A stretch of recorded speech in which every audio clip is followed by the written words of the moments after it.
Après près de 8 mois d'interruption, la liaison maritime Dakar-Ziguinchor a démarré par le bateau Diamogne qui a quitté Dakar ce samedi soir.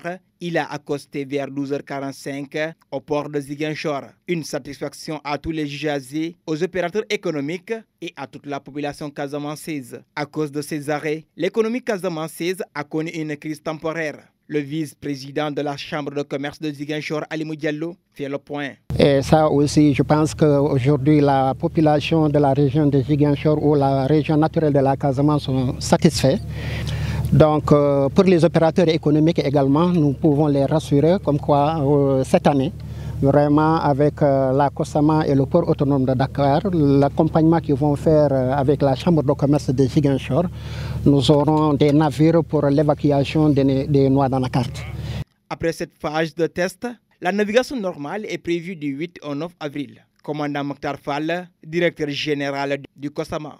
Nous avons discuté dès la fin des travaux qui étaient prévus effectivement à la fin du mois de mars, au 31 mars, et nous avions opté de repartir avec l'événement de fin de Ramadan. Et nous pensons qu'on pourra pour la fête de Korité effectivement envoyer tous les passagers par mer sur Ziguinchor. Donc ça va tourner autour de 8-9. Muntagassi, le directeur général du port autonome de Dakar, a fait savoir qu'il y avait des diligences rigoureuses à mener pour garantir la sécurité.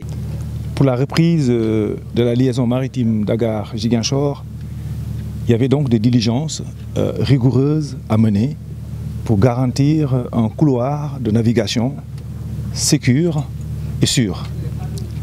Pour cela, donc, il y avait effectivement des zones à risque pour de l'ensablement et les opérations nécessaires ont été faites, notamment depuis 4 mois. Nous avons procédé à des relevés de sondage pour définir le profil bathymétrique du couloir, mais aussi, par voie de conséquence, apporter des corrections. Cette suspension de la liaison maritime Dakar-Ziguinchor a créé un drame social et une économie qui ronronne. La reprise de ces deux bateaux Aline Sitoé Diatta et Diamogne sera une occasion pour booster l'économie du Sud et faciliter également le déplacement des usagers entre la capitale du Sud vers Dakar.